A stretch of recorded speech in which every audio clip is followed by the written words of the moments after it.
Hey guys, this is SFDC पाठशाला and hope you guys are doing well and आप लोगों को sales force सीखने में मज़ा आ रहा होगा, जावास्क्रिप्ट सीखने में मज़ा आ रहा होगा। जैसा कि मैंने कहा कि बहुत जल्द ही मैं जावास्क्रिप्ट LWC का लाइव सेशन लेने वाला हूं, तो आप चैनल को सब्सक्राइब कर लो अगर नए हो तो, और जैसा भी हो फीडबैक ज़रूर दो।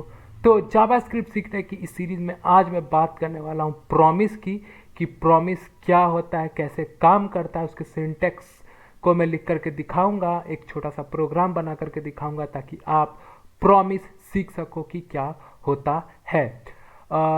तो चलिए शुरू करते हैं। तो अगर मैं प्रॉमिस की डिफिनेशन की बात करूं तो promise is an object that may produce a single value something in the future. promises are used to handle asynchronous operation in JavaScript. हमें जब जावास्क्रिप्ट में असिंक्रोनस चीज़ों को हैंडल करना होता है, क्योंकि हमारे पास चीज़ें सिंक्रोनसली होती है जावास्क्रिप्ट में, तो असिंक्रोनसली अगर हमें चीज़ों को हैंडल करना होता है then we need to use promise, और फिर हम प्रॉमिस की मदद से चीज़ों को हैंडल कर पाते हैं असिंक्रोनसली। फॉर एग्जांपल सपोज करो कि मैं किसी दूसरे सर्वर से डेटा को मंगा रहा हूँ, तो वो एक बार में नहीं आ सकता है, चंक में आएगा, और जो कि असिंक्रोनसली काम करेगा। Then we need to use promise, और ये एक परफेक्ट एग्जांपल हो सकता है प्रॉमिस का। अगर मैं प्रॉमिस की बात करूँ तो उसके टोटल 3 स्टेट्स है: पेंडिंग, फुलफिल्ड और रिजेक्टेड। पेंडिंग की अगर मैं बात करूँ, इट मीन्स कि वो अभी प्रोसेस्ड में है, वो अभी पेंडिंग, अभी रुका हुआ है, कि अभी वो काम नहीं कर रहा, बट आई मीन काम चल रहा है but it is still in pending. ना तो अभी वो रिजेक्ट हुआ है, ना तो वो कंप्लीट हुआ है। फुलफिल्ड की अगर मैं बात करूं, इट मीन्स कि वो कंप्लीट हो चुका है, जो भी हम लोग प्रोसेस करना चाह रहे थे प्रोसेस कंप्लीट हो चुका है, इट्स डन। तो ये प्रॉमिस थी। और रिजेक्टेड की अगर बात करूं, इट मीन्स कि हमने जो रिक्वेस्ट डाला था वो रिजेक्ट कर दिया गया, अब उस रिक्वेस्ट का कोई मतलब नहीं बनता, उस वैल्यू को हमें जो हम करना चाहते थे वो हमें करने को नहीं मिलेगा। ओके। अगर हम LWC के पॉइंट ऑफ व्यू से देखें कि प्रॉमिस के क्या काम है, तो फेचिंग डेटा फ्रॉम सर्वर, किसी सर्वर से ला करके डेटा को फेच करना, loading file from system, system से फाइल को लोड करवाना। यानी कि देखो ये सारी चीज़ें क्या होती है ना, असिंक्रोनसली काम करती है, थोड़ा बड़ा होता है तो हम धीरे धीरे करवाना चाहते हैं, तो that's we need to use promise. और ये एक परफेक्ट एग्जाम्पल है अगर LWC के पॉइंट ऑफ व्यू से देखें तो।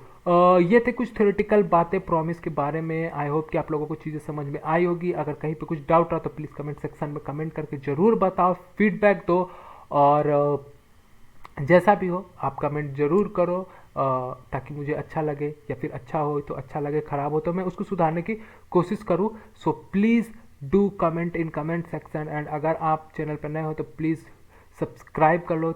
SFDC पाठशाला रेगुलरली आप लोगों को सेल्स फोर्स से रिलेटेड चीज़ें देता रहेगा।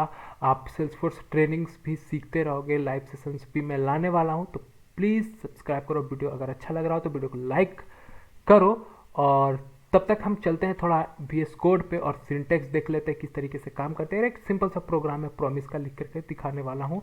मैंने VS कोड ऑलरेडी सेटअप रखा है, अगर आपने पहले वाले वीडियोस को देखा होगा तो मैंने उसमें करके दिखाया था, तो मैं उसी को फॉलो करते हुए आगे चलता हूँ। अगर मैं प्रॉमिस की बात करूँ तो प्रॉमिस एक मुझे बनाना होता तो कुछ सिंटेक्स कुछ इस तरीके से होता है: न्यू प्रॉमिस, यहाँ पे आप देख सकते हो प्रॉमिस, और इसमें हमें फंक्शन अंदर में डिफाइन करना पड़ता है, जैसे कि हम एरे मेथड्स वगैरह में कर रहे थे फंक्शन, और यहाँ पे हमें दो वैल्यूज पैरामीटर्स पास करने होते हैं। दो पैरामीटर्स होते हैं, एक रिजॉल्व और एक रिजेक्टेड का। रिजॉल्व मीन्स कि हम जो रिक्वेस्ट डाल रहे थे वो कंप्लीट हो चुका है, इट्स वर्किंग, और रिजेक्टेड मतलब कि हमने जो रिक्वेस्ट डाला था वो काम नहीं करा, तो दैट्स वो रिजेक्ट हो गया। तो ये कुछ इस तरीके के पैरामीटर्स हमें पास करने होते हैं: रिसॉल्व और रिजेक्टेड,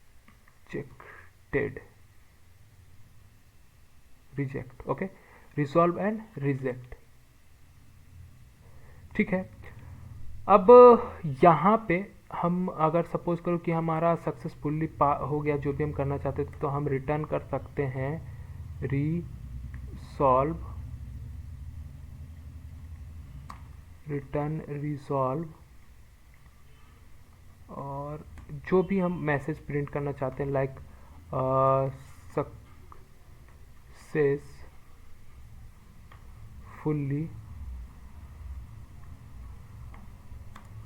डन। ओके, ऐसा हम चाहते हैं। तो ये सिंटेक्स हुआ बेसिक सिंटेक्स में। अगर प्रॉमिस की बात करूँ तो ये बेसिक सिंटेक्स हुआ। बट अगर हम इसको यूज़ करना चाहते हैं, हम इस बेसिक सिंटेक्स को कैसे यूज़ करें रियल टाइम प्रोग्राम में, तो मैं अभी आप लोगों को एक प्रोग्राम बना के दिखाता हूँ। मैं अभी इसको अभी कर देता हूँ कट, और मैं एक फंक्शन बनाता हूँ, फंक्शन चेक प्रॉमिस। ओके, और इस पे मैं पैरामीटर पास करता हूँ डेटा, क्योंकि मैं अगर कहीं से हिट कर रहा हूँ इस मेथड को, तो वहाँ पे जो पैरामीटर आएगी उसके बाद वो प्रॉमिस में जाएगा, प्रॉमिस में जाकर कंडीशन चेक करके वो चीज़ों को रिटर्न करने वाला है। तो मैं यहाँ पे करने वाला हूँ हिट डेटा, और यहाँ पे मैं रिटर्न करने वाला हूँ एक प्रॉमिस। ठीक है, और इस प्रॉमिस के अंदर मैं कंडीशन डालने वाला हूँ कि अगर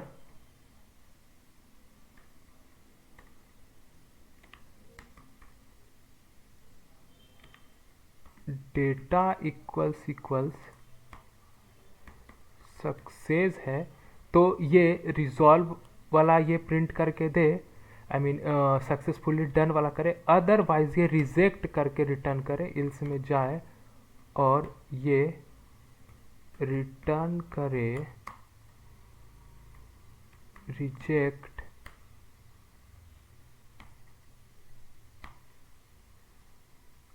अनसक्सेसफुली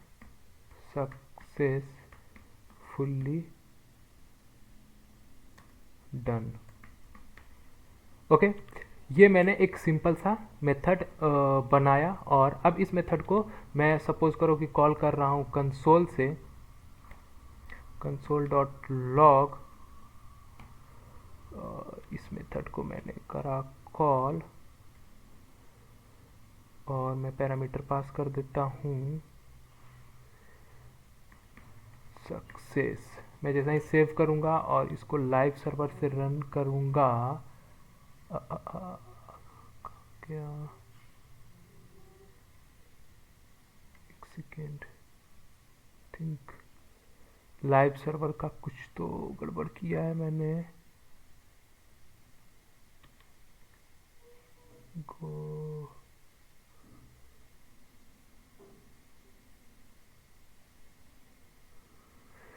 ओके, आई थिंक मैंने एक्सटेंशन कहीं पे गड़बड़ कर दिया है लाइव सर्वर का, तो मैं डायरेक्टली ओपन करता हूँ।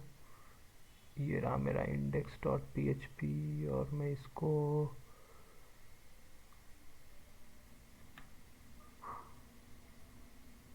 ओपन विथ करता हूँ क्रोम, एंड देन जाता हूँ इंस्पेक्ट पे एंड कंसोल पे। Here you can see we have a promise, एक प्रॉमिस है हमारे पास। और देखो आप यहाँ पे इसने स्टेटस हमें दिया फुलफिल्ड और सक्सेसफुली डन, जो हम प्रिंट कराना चाहते थे। अगर ये पेंडिंग में होता तो यहाँ पे पेंडिंग लिख करके आता, और अगर रिजेक्टेड होता तो रिजेक्टेड लिख करके आता। अब जैसे मैं देखो आप लोगों को दिखाता हूँ, रिजेक्टेड सपोज करो कि हो गया, कुछ भी पास नहीं किया, सेव किया। अब यहाँ पे रिफ्रेश करूँगा, देखो इसने एक एरर वाला डाल दिया कि भैया आपका अनसक्सेसफुली डन हुआ है, रिजेक्टेड वाले से आया ये। और प्रॉमिस में आप आओगे तो देखो यहाँ पे स्टेट है रिजेक्टेड, और मैसेज इसने अनसक्सेसफुली डन ऐसा करके प्रिंट करके हमें दिया। ये वाला जो आया वो कंसोल से आया, और ये वाला जो आया है वो आया है यहाँ से। यहाँ से जो दूसरा मैसेज आप देख पा रहे हो वो भी यहाँ से आया, और पहला मैसेज यहाँ से आया। अब जैसा कि देखो, क्योंकि ये एक प्रॉमिस जो है वो एक एरे, एक अलग फॉर्मेट का एरे रिटर्न कर रहा है, तो हम इसको यूज़ कर सकते हैं, मतलब हम इसको पार्ट बाय पार्ट भी देख सकते हैं। अब कैसे, वो मैं अभी आप लोगों को दिखाता हूँ। आई मीन किस तरीके से सिर्फ मैसेज ही देख सकते हैं, वो मैं अभी आप लोगों को दिखाता हूँ। मैं इसको कर देता हूँ कमेंट। यहाँ पे मैं इस मेथड को करता हूँ call with the parameter which is success then यहाँ पे मैं लगाता हूँ डॉट, देन फिर इसमें एक मुझे फंक्शन क्रिएट करना होता है, मेथड क्रिएट करना होता है, एंड हेयर, और यहाँ पे मैं पैरामीटर रिजल्ट जो कि वो रिटर्न कर रहा होगा वो रिजल्ट मैं स्टोर कर लूँगा, जो ये प्रॉमिस रिटर्न कर रहा होगा उसको, और फिर मैं कर सकता हूँ कंसोल डॉट लॉग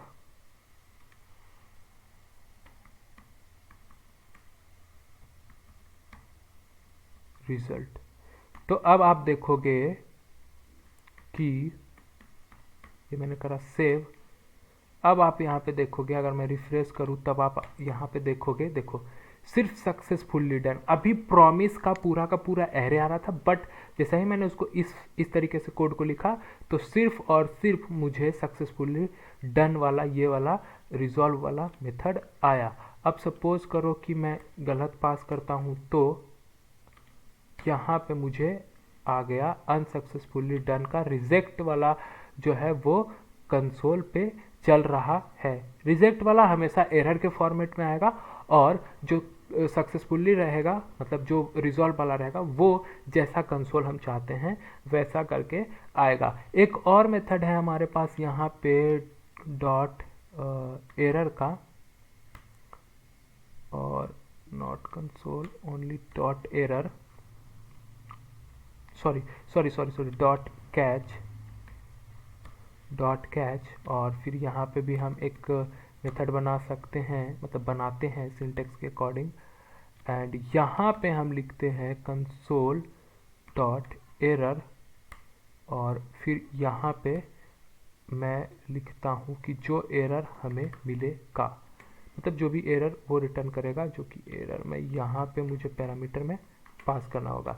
तो अगर कहीं पे कुछ भी एरर रिटर्न करता है तो वो इस कैच वाले में आएगा और वो एरर रिटर्न करके देगा, अदरवाइज वो इस देन वाले में जाएगा और जो हमारा वैल्यू है वो रिटर्न करके देगा। अब जब मैं रिफ्रेश करूंगा सिंपली आप देख पा रहे हो कि अनसक्सेसफुली डन, जो कि एक रिजेक्टेड वाला रिटर्न करा था, इसलिए इसने लाल तरीके से दिया।